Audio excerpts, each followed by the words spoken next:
Muchas gracias, gobernador. Hace 3 meses atrás indicábamos justamente que esta epidemia o la pandemia era incontenible, es decir, que el virus sí o sí entraría a Santa Cruz y por eso es que debíamos prepararnos. Pero para planificar debemos conocer siempre con quién vamos a tratar, debemos conocer justamente al enemigo. Y para esto, y al ser un virus nuevo además, y por lo tanto una nueva enfermedad, es necesario ver el comportamiento que han existido en los otros países. Es necesario conocer justamente que hasta esa fecha, para hacer el estudio, veíamos qué sucedía en los demás países del mundo. Veíamos situaciones muy complicadas como países europeos que tenían centenas de miles de casos positivos, pero también habían países, algunos vecinos nuestros, que tenían casos positivos muy menores. Esta situación, al conocer justamente todo este escenario catastrófico en muchos países del mundo, permitió, orientó y intuyó a que nuestro gobernador específicamente nos instruya la instalación del COED, el Centro de Operaciones de Emergencias Departamentales, y además a que liderice personalmente él los trabajos que se han iniciado, junto con el secretario de Salud de la Gobernación, el doctor Oscar Urenda, junto con el equipo de epidemiología del CEDES, el doctor Torres, el doctor Chang y el doctor Hurtado, el equipo de atención de pacientes, la doctora Aguilera y el doctor Jiménez. Se convocó también la participación del Comité Científico del Colegio Médico, y todo justamente para poder insistir y colaborar en esta acción, para asumir con responsabilidad una contención epidemiológica, pero sobre todo para conocer la probabilidad del riesgo. Es que una vez nosotros teníamos claro la cantidad de positivos que existe,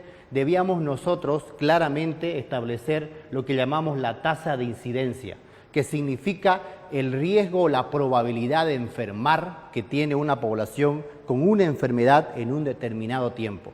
Esto nos mostraba que en esos mismos países, con esos escenarios catastróficos, veíamos situaciones muy lamentables en Europa, donde tenemos países que tienen o tenían 300 a 400 personas afectadas por el COVID-19 por cada 100.000 habitantes. Sin embargo, habían situaciones como en nuestro país u otros países sudamericanos con apenas 5 o 6 casos afectados por cada 100.000 habitantes. Estas diferencias entre lo catastrófico y la situación a la actual de inicio en nuestro departamento nos obligaba, ahora sí nos permitía establecer un promedio entre los países del mundo para ya promediar o estimar nuestra situación o nuestro escenario.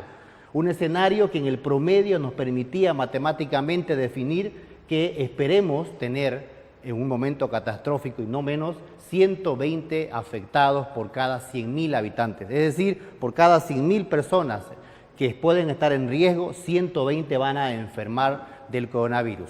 Esto nos permitió justamente, ahora sí, poder planificar adecuadamente y de que los primeros problemas, las primeras medidas que se deben hacer son en los primeros 15 días de una epidemia. Y esto es lo más importante, empezar a hablar lo que hicimos hace 3 meses atrás, hablar de los filtros, las medidas de distanciamiento, las medidas higiénicas de los filtros respiratorios, el uso del alcohol y el lavado de manos y el uso de barbijos. Vemos claramente el comportamiento de otras enfermedades justamente en estos países. Y observamos además esta tasa de ataque extremadamente calamitosa a diferencia de otros países. Ahora bien, este parámetro de 120 lo hemos utilizado para poder establecer un estándar. 120 personas afectadas por cada 100.000, también nos indicaban los organismos internacionales que el 80% de los casos de coronavirus en el mundo corresponden a las personas que desarrollan formas leves de la enfermedad, es decir, un malestar general, un dolor de cabeza e incluso apenas susceptibles, lo que denominan algunas personas los asintomáticos. Luego de eso, un 15% de los afectados van a desarrollar formas un poco más graves, llegando a la de insuficiencia o dificultad respiratoria y que van a necesitar hospitales que tengan la atención, la complejidad y el personal o especialistas para esta atención. Luego de eso tenemos que un 5% de esta población es la que va a necesitar la acción de la terapia intensiva, que es la forma crítica de la enfermedad, y para eso debemos prepararnos. En base justamente a esta tasa de ataque, hemos empezado hace 2 meses atrás a preparar todo un sistema de vigilancia epidemiológica Y el gobernador puntualmente nos instruyó contener y desacelerar la forma de contagio, como lo indicaba hace rato, explicando todas las medidas que se han optado para poder establecer nuestro sistema de vigilancia, la contención, el seguimiento a través de las pruebas y sobre todo establecer centros de aislamiento para atender a los pacientes. Nos preparamos con todo el esmero posible y los recursos que la gestión interinstitucional nos permitía.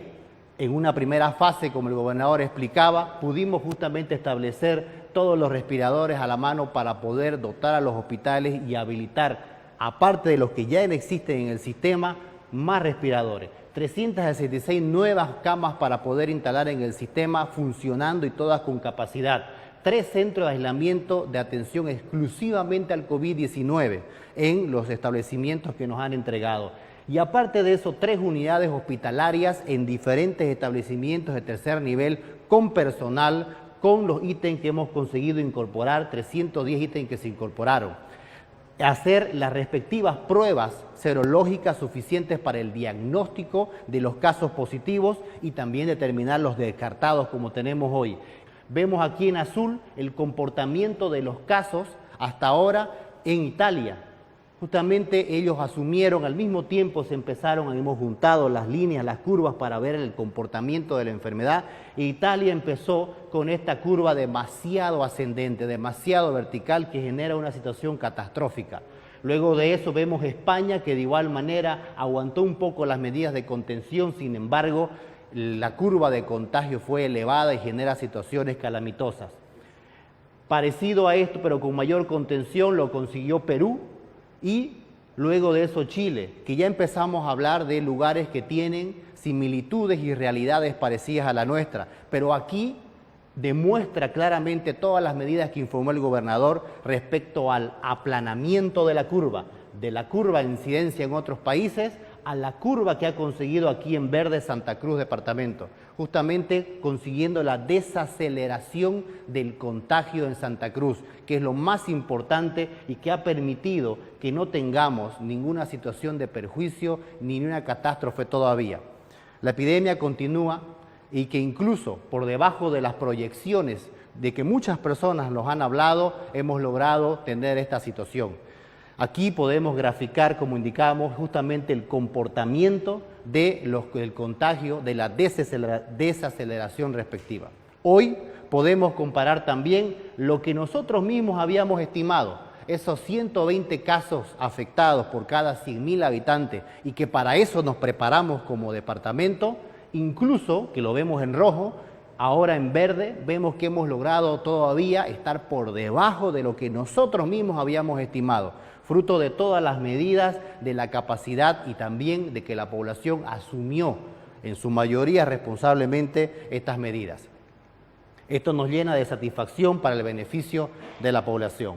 Sin embargo, ¿quiénes son los que se enferman en Santa Cruz por COVID-19? Y aquí estamos viendo en esta distribución por edades que las personas entre 20 a 50 años son las que más se enferman, son las que están más expuestas al riesgo, son las que salen, son las que buscan abastecerse, pero también son los irresponsables, aquellos que salen sin protegerse y sin las medidas respectivas y se conglomeran produciendo más contagio.